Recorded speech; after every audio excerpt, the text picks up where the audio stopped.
Ladies and gentlemen, welcome back to the channel and welcome to Call of Duty World at War. I don't think there will ever be another game like World at War. It was such an iconic game for the time, but let me just set the scene for you, right? When this game came out, it was 2008, I was 16 years old, I was fresh off an entire year of playing Call of Duty 4 with all the modern weapons, and then now a brand new COD is coming out, but this time it's back to World War II, and we're using the same guns in the same locations that a lot of us grew up playing on games like Medal of Honor on single player. This is my first time playing an online multiplayer World War II game. I know COD 2 and COD 3 and all that was out before this, but I didn't have an Xbox back then. COD 4 was my first COD, therefore World at War was my first online experience with the entire World War II setting. And let me tell you about that setting. Like, the atmosphere in this game is incredible. The maps feel genuinely creepy at times. The World War II weapons sound better in this game than they ever did before, and sometimes after. Like, COD World War II came out 10 years after this game, and it could be argued that the World War II weapons in World at War sound better than in COD World War II. It's kind of crazy, and I think biggest of all, right, the developers didn't give a shit back then about the entire woke culture that would take over gaming 10 years later, again with Call of Duty World War II. In this game, in World at War, man, when you shot somebody with a shotgun, there's a good chance you're going to blow their arms clean off. If you're standing in the middle of an artillery strike, it's so damn loud and scary that you sometimes forget you're playing a game. It's terrifying. When you play a game of Team Deathmatch on the Japanese side, the announcers will call the Americans savages, and when you win a game as the Germans, you literally listen to a goddamn Hitler speech in the background while the band starts playing. It's weird, man. Like, the maps are so covered in swastikas that dogs will actually rip your limbs off. You might turn a corner and have another player aiming at you with a freaking tank. Like, World at War was awesome. The game didn't try to celebrate the atrocities of World War II or anything, but it certainly wasn't afraid of showing them, and this created such an interesting, a dark, and at some points a scary experience for the players. The atmosphere, you just really have to play the game to really get it. Just walk around in these maps in a private match and you'll probably feel like, wow, what is going on in this game? Like, how many of you have heard the ghosts that will speak to you on the World at War maps? There's only a couple of them. I think there's 4 total, maybe, on 4 different maps, but yeah, that's absolutely terrifying, especially when it's 2008, you're 16 years old, you're trying to clutch around to search and destroy with your friends watching, all the while the ghost of freaking Hermann Goering is whispering shit in your ear. It's freaking awesome, dude. World at War's vibe, its ambience, so freaking good, but gameplay wise, it was pretty simple, right? Especially by today's standards, but the simplicity of World at War is what made it so memorable and so enjoyable.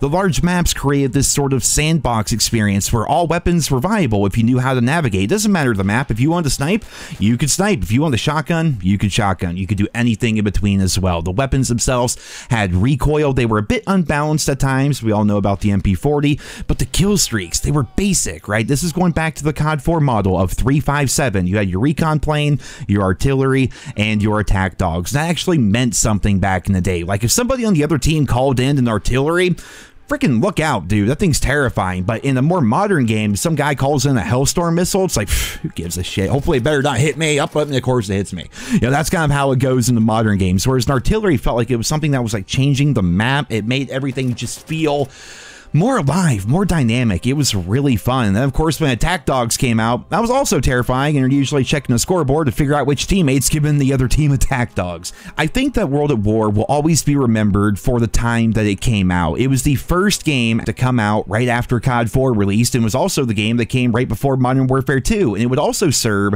like I mentioned earlier, as the last World War II themed COD for the next decade, like the next 10 years pretty much, right? And this meant that any Call of Duty fans that really enjoyed the World War II time period or the weapons or the locations of the era, they always had to go back to play World at War if they wanted to re-experience that. COD just did away with World War II for like a decade there for some reason.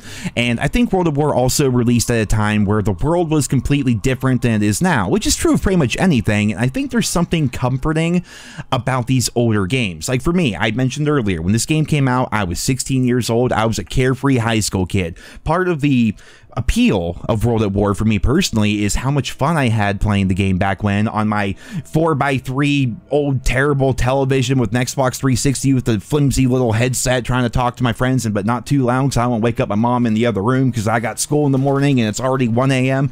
You know, those memories will always be there with me. I love the game so much because of that, because I love the point in my life I was in. I was like a freshman, sophomore, whatever in high school at the time. Nothing really crazy, no responsibilities, just every day day rushing home to go play World at War with my online friends as well as the friends I knew in real life. We created this little community. The party chats were popping off every single day. It's one of my favorite times of my life. But just to give context as to how old this game is, I mean, when World at War came out, that later that year, the Pittsburgh Steelers beat the Arizona Cardinals in the Super Bowl. I think Flo Rida technically had the #1 song of the year, which is mind-blowing. The very first Dark Knight movie and the first Iron Man movie also came out the year that World at War came out. So for many of us, World at War represents a simpler time, not only in gaming, but also in life. Like I said, I was a 16-year-old kid. I don't know where you were at personally, but I bet you remember 2008, unless, of course, you're too young to remember 2008, and that just, I don't even want to think about that. That just upsets me. But we look back on these years so fondly because the mystery is gone. We were there. We experienced it. And it's comforting to think back and reminisce on the good times. But I also have to wonder about our current times as well. Because when Call of Duty World War II came out, again, the first World War II shooter since World at War, it took them like 10 years to finally make another one. But when that game came out, I remember thinking the game was fine. I enjoyed it, but I never really stopped to really smell the roses. I never really stopped to really think too much about anything. But now when I look back on a game like Call of Duty World War II, I remember it as one of the better points in my life. I think about the people that I knew at the time, I think about the things I was doing in life, and I think about how good the game was. Maybe going forward, we should try to keep that in mind because someday we may look back on where we are right now and think of right now as the good old days. And we should try to appreciate these times while we can, because someday they will be gone. Say what you want about Modern Warfare 2. I know I've said plenty, but I have a feeling someday we're going to look back on this time period and think, I like certain aspects of the game, or I like this, or maybe I like that, or maybe you just enjoyed where you were in your life. And I know for me, when it comes to World at War, I definitely enjoyed my time with the game back in the day, and I'm really enjoying playing it again here in 2023. But I know that there will never be another point in my life like I had back when I was a carefree 16-year-old playing World at War all hours of the night with his friends. And that's why there will never be another game like Call of Duty World at War. Ladies and gentlemen, thank you so much for listening. I hope you enjoyed the video, and I hope you guys all have a wonderful day.